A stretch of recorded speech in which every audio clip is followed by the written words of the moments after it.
day, everyone. Welcome to another episode on the show, Breaking the Silence. I'm your host, Violenceandaddiction. As we all know, on this show, we talk on recent incidents that happen in the society in present time. Today, we shall be going into a topic that needs our urgent attention in the society, which is domestic violence. But before we proceed, I would like to introduce a person here with me in the studio. He's an experienced member of the society. Please, sir, could you introduce yourself? Thank you very much, presenter. My name is Kayode Fajobi. I lecture at one of the tertiary institutions in Nigeria. Thank you, sir. But before we start, I'd like us to go on a quick, short break.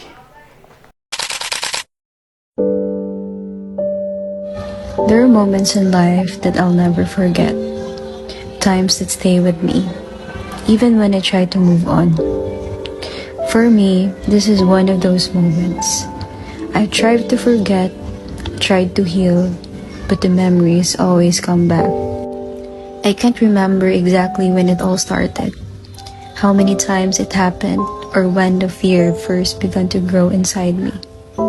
Time has made the details blurry, but the feelings, the fear, the helplessness never left. They stayed with me like a deep mark on my heart. It happened so long ago, long enough for everyone else to move on, for people to forget, but I couldn't, not even for a second. The memory still haunts me like a shadow that never goes away. Welcome back on this show. We were discussing on domestic violence before we went on a break. Sir, this is an unspoken topic that has gotten a lot of attention in the society, whereby we see some families that are broken due to abuse from one of the partners. Please, sir, could you tell us generally what domestic violence is all about? Thank you, presenter. Domestic violence, as the name or title implies, has to do with problems within homes among couples. Domestic violence can happen where the husband or the wife has an overriding edge over the spouse in terms of argument,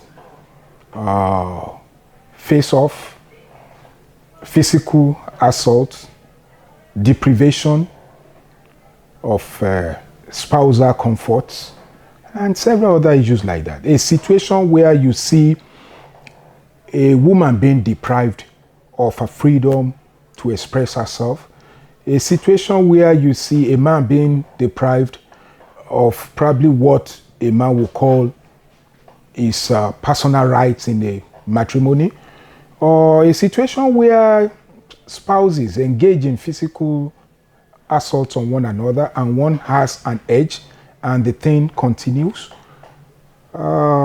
Such things like that will be termed domestic violence. Thank you, sir. Sir, on to our next question. What do you think brings about domestic violence? Thank you. Domestic violence can come from various sources. Various sources in terms of financial deprivation. If one of the spouses is earning more than the other, and the one with that sort of benefit decides not to, assist in home runnings, it could lead to domestic violence. The matrimonial comfort, sexual intercourse between couples, if wife wants it and husband is not giving, it can lead to domestic violence. If husband wants it, wife is not giving, it can lead to. Even work, the time that spouses use at places of work can result to domestic violence. What do I mean?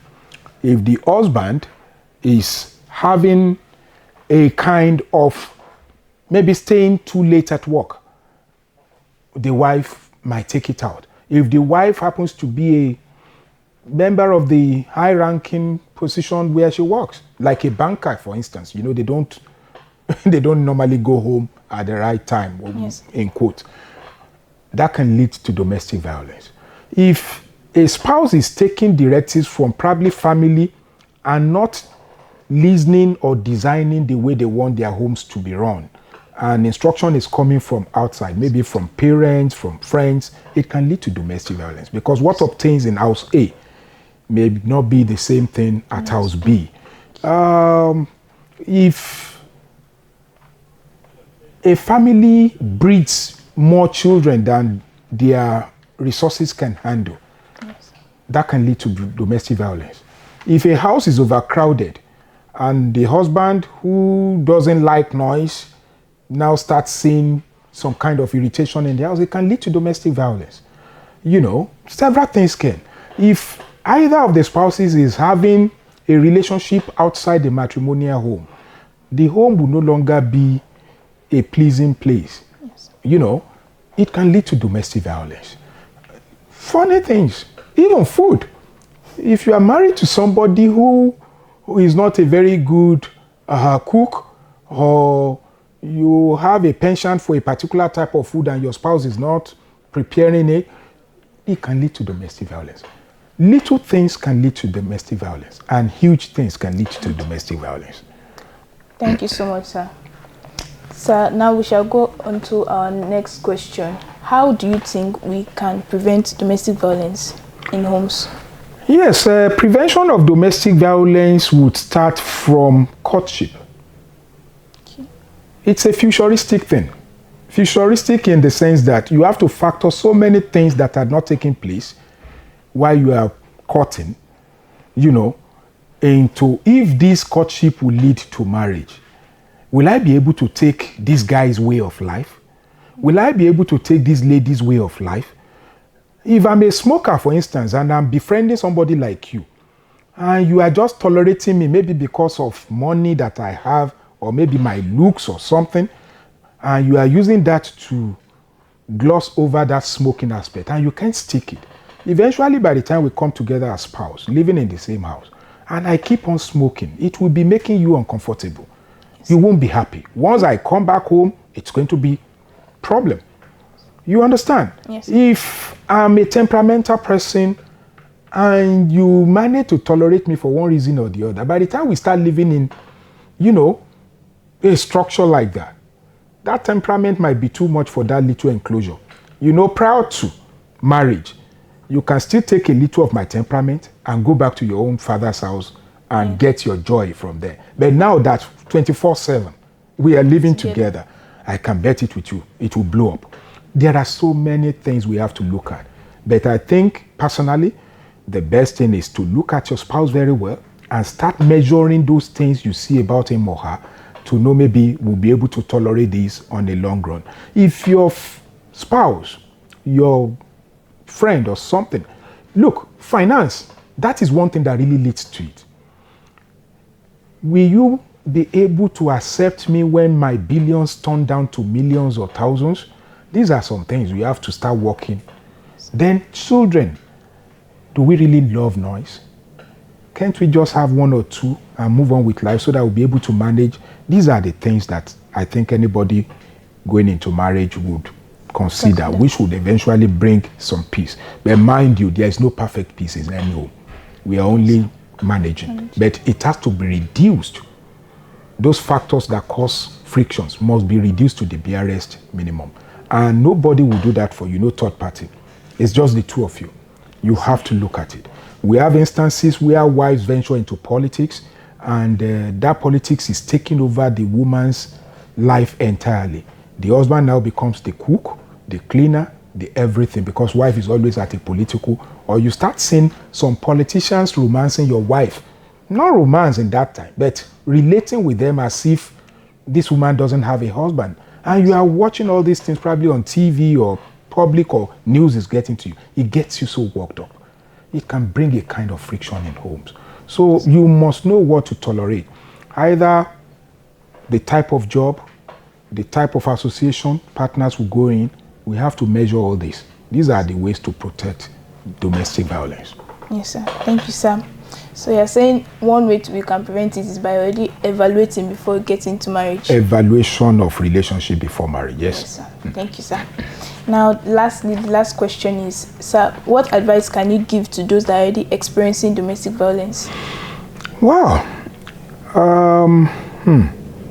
Some people will call me an extremist, but reality must be faced. When you are into it, you know, the Europeans, the Americans, the Western world, they have a solution to this. They split. Yes. They break up so fast before you know what is happening. Divorce. But here in Africa, we have so many taboos. We have so many, upbringing, norms that ties us to foriti. Keep at it. It will be okay. Keep at it until one person dies or one person is maimed. Parents will tell you it will be a disgrace on our family. Nobody has ever divorced in your family. You must not. If that person is becoming abusive, I think the best thing is to get out of that relationship. Because if you are thinking of the children might even be killed or maimed. Yourself, you may not even live to tell the story. But this idea of what would the people say? Come on. You can still be useful to yourself and to the nation as an individual. Yes. It's not by force that marriage must be the only thing that will give you a fulfillment in life. If the marriage is not working, that is why I said you have to project into the future. Look and consider those things that had not happened, that they may likely happen. If it happens, will I be able to stick with it? So, having given all these considerations, because we have some instances, I know of a couple who after marriage, something happened, an accident, and the husband had a kind of fracture on the head, and it changed his way of life. He became a different human being. He doesn't talk, he'll just be looking. I visited this couple years back, and I couldn't see that person I used to see in that man anymore. In fact, it got to a point I was becoming so scary because he couldn't even recognize me anymore. He was just looking at me as if, who is this stranger, kind of?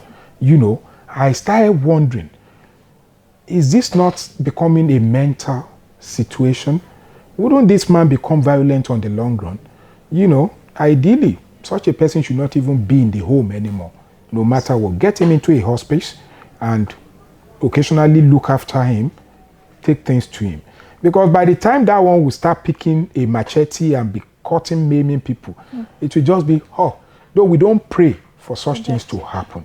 Yes. We have people that takes to drug addiction and they become violent after marriage and they will take it out on the spouse. You understand? It happens. These things, though the percentage is so minute, but we have to be on the lookout.